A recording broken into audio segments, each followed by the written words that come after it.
Ipinaliwanag ni Chendo na balak niyang gawing safety net ang dalawang paaralan. Kung sakaling hindi siya makapasok sa Mount Wang Martial Arts University, naisip niyang doon na lamang pumasok. Ngunit agad siyang sinabihan ng punong guro na hindi iyon maaari. Ipinaliwanag nito na kapag dumaan siya sa early special admission, kailangan niyang pumirma ng kontrata na magbubuklod sa kanya sa paaralan. Gayunpaman, marahang hinawakan ni Teacher Ling ang kanyang balikat at ipinaliwanag na kung makakakuha siya ng ranggo sa 100 Cities Hegemony Tournament makalipas ang isang buwan, halos sigurado na ang pagpasok niya sa dalawang paaralang iyon. Naikalkala na rin nila ito para sa kanya. Kung may early special admission, maaari pang ibaba ang kinakailangang score ng isa pang 100 puntos. Ngunit kung hindi niya kukunin ang early special admission, hindi lamang kailangang umabot sa 6.5 ang kanyang life intensity, ang college entrance exam score niya ay maaari lamang ibaba ng hanggang 30 puntos. Batay sa karanasan, pinayuhan siyang huwag paglaruan ang sarili niyang kinabukasan. Bahagyang ngumiti si Chendo, nagpasalamat sa guro at sa punong guro, at sinabing pag-iisipan niya itong mabuti. Matapos ang pag-uusap, lumabas siya sa gate ng paaralan. Habang naglalakad pauwi, malinaw sa kanyang isipan na ang panahon ng early special admission ay darating lamang matapos ang 100 Cities Hegemony Tournament, na mahigit isang buwan pa ang layo. Mula ngayon hanggang sa college entrance exam, maninirahan siya sa eksklusibong martial arts room na ibinigay ng paaralan at magpo-focus sa pagpapalakas ng sarili. Sa panahong iyon, balak din niyang subukan kung kaya niyang pabilisin ang pagtaas ng kanyang life intensity sa tulong ng medisina. Alam niyang ang mga kinakailangang resources ay naroon lamang, sapagkat bahagi iyon ng Technology Martial Palace.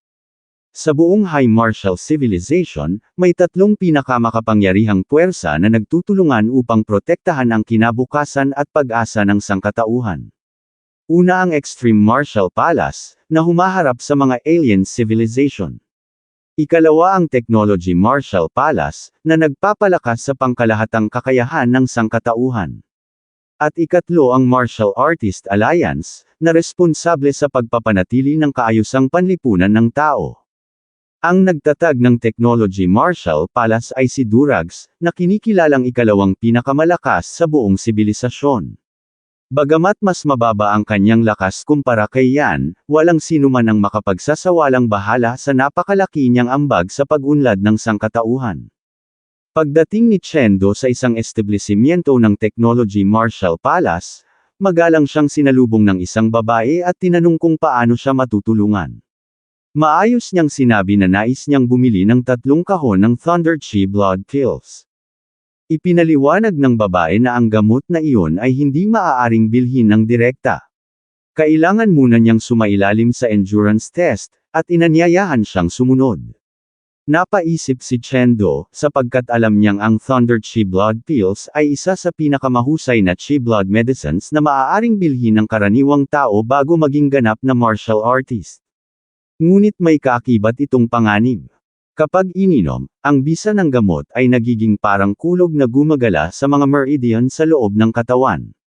Kung hindi mapanatili ng gagamit ang mataas na antas ng konsentrasyon sa loob ng 30 minuto, maaaring mawala ng kontrol ang kulog at magdulot ng seryosong panganib. Dahil dito, kinakailangang magsagawa ng endurance test bago payag ang bumili ng naturang gamot. Nang tanungin kung handa na siya, mahinahon niyang sinagot na handa na siya. Inilapat niya ang kanyang kamay sa malaking screen, at agad na tumalikod ang babae upang simulan ang proseso. Ngunit biglang nabakas sa mukha nito ang pagkabigla habang nakatingin sa screen. Ilang sandali pa, makikitang paalis na si Chendo, habang ang babae ay tumatawag sa technical department at nag-uulat na tila nagkaaberya ang test machine. Lumipat ang eksena sa eksklusibong martial arts room ni Chendo sa paaralan. Maingat niyang binasa ang mga tagubilin sa gamot na kanyang binili. Isang tableta bawat araw, 10 sunod-sunod na araw ang bumubuo ng isang cycle. Pinakamarami ay 3 tableta sa isang araw, iniinom ng sabay, at 10 araw pa rin ang itinuturing na isang cycle. May babala rin na kung 3 tableta ang iinuman ng sabay, ang antas ng sakit ay 5 beses na mas matindi kaysa sa isang tableta. Anuman ang dami ng inumin, magtatagal ng 30 minuto ang bisa. Pagkatapos ng 3 hanggang 5 cycle, magsisimulang magkaroon ng antibodies at unti-unting hihina ang epekto ng gamot. Napagtanto ni Chendo na ang sakit sa endurance test kanina ay 50% lamang ng epekto ng isang tableta, halos parang laruan. Kung 3 tableta ang iinuman niya ng sabay, 10 beses ang magiging sakit kumpara kanina. Gayunpaman, naniniwala siyang kakayanin niya ito, kaya agad niyang isinubo ang 3 tableta. Nang yumapekto ang gamot, nanlaki ang kanyang mga mata. Biglang damaloy ang matinding kidlat sa kanyang buong katawan. Pilit niyang tinitiis ang sobrang sakit. Unti-unting naglaho ang kidlat, ngunit nanginginig pa rin ang kanyang katawan. Doon niya napagtanto na iyon na pala ang lahat. Huminga siya ng malalim, basang-basa ng pawis. Maya-maya, lumitaw ang abiso na tumaas ang kanyang life intensity mula 5.2 patungong 5.3. Dahil dito, napangiti siya, isa na lamang ang pagitan niya papunta sa 6.5. Habang patuloy na bumibilis ang pagtaas ng kanyang life intensity, nagpasya siyang tanggihan ang ruta ng early special admission. Balak sana niyang inumin ang mga gamot sa loob ng 1 buwan, ngunit sa lagay ng kanyang katawan, mukhang 10 araw lamang ang kakayanin nito. Batay sa laman ng kanyang card, 55 araw lamang ang itatagal ng kanyang pondo. Ibig sabihin, wala siyang ibang pagpipilian kundi makapasok sa top 2 nanograms 100 Cities Hegemony Tournament upang makakuha ng sapat na pondo at ipagpatuloy ang pag-unlad. Ilang sandali pa, napahiga siya sa sahig.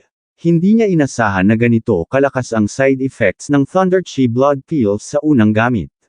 Dahil sa rumaragasang kapangyarihan ng kulog sa loob ng kanyang katawan, pansamantala siyang hindi makagalaw. Kaya nagpasya siyang palakasin muna ang kanyang isipan at pumasok sa Crystal Space. Buong magdamag siyang nakipaglaban sa Green Firefly Giants. Bagamat hindi pa niya sila ganap na natatalo, malaki ang itinaas ng kanyang mental power. Pagbalik niya, iniunat niya ang kamay at bahagyang ngumiti habang sariwa pa sa isipan ng mga laban na kanyang dinaanan. Hindi nagtagal, dumating ang resource subsidy mula sa paaralan. Puno ng pananabik, pumasok siya sa klase. Ipinakilala ng guro ang isang combat method para sa martial artists, ang mental power attachment. Ang pangalan ng guro ay si Yadai, ang mental power teacher ng Hongji class at isang miyembro ng Martial Artist Alliance. Napagtanto ni Chendo na isa itong natatanging kurso para sa Hongji class, at tanging mga estudyanteng may tier 2 mental power ang maaaring matuto nito. Napansin din niya na ang guro na nagtuturo ay may life intensity na lampas sa 15. Ipinaliwanag ng guro na habang mas mataas ang antas ng martial arts skills, mas malaki ang pag-unlad ng pisikal na lakas. Ngunit kung tama ang paggamit ng mental power, maaaring makuha ang dobleng resulta sa kalahating pagsisikap.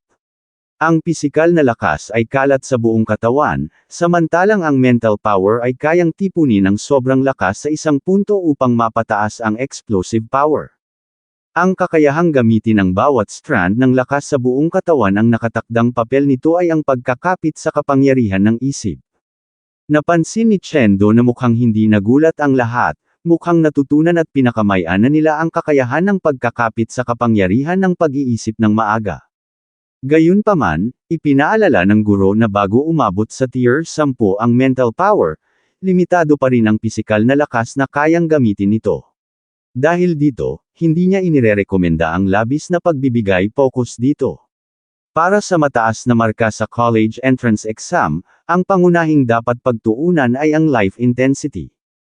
Pagkatapos, naglabas ang guro ng isang maikling plota at inanunsyo na susukatan niya ang mental power ng bawat isa gamit ang Song of Exhaustion. Pinatayo niya ang lahat ng estudyante at umasa na mas maganda ang magiging resulta nila kaysa noong nakaraang semestre. Ipinaalam din niya na maaaring sumali o hindi si Chendo, at hindi ito makaaapekto sa kanyang entrance exam score. Nagulat si Chendo, sapagkat malinaw na iniisip ng guro na dahil tier 1 pa lamang ang kanyang mental power, agad siyang babagsak kapag tumunog ang plota. Gayunpaman, nagpasya siyang sumali. Sa isip ng guro, likas lamang na mapagkumpetensya ang kabataan. Hindi raw ganoon ka-simple ang mental power, at marami sa Hongji class ang nahihirapan dito. Ngunit dahil isa siyang estudyanteng binabantayan ni Ling Yun, balak na lamang niya itong bigyan ng payo kapag nabigo. Bago magsimula, inutusan ng guro ang lahat na ituon ang kanilang isipan at gamitin ang lahat ng kanilang lakas, sapagkat ang Song of Exhaustion ay sabay na magpapagod sa katawan at isipan. Sabay-sabay na sumagot ang mga estudyante bilang tanda ng pagsang-ayon.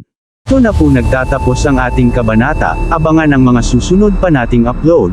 Huwag din kakalimutang mag-like, share, subscribe at i-click ang notification bell, para lagi kayong updated sa mga susunod pa nating mga video.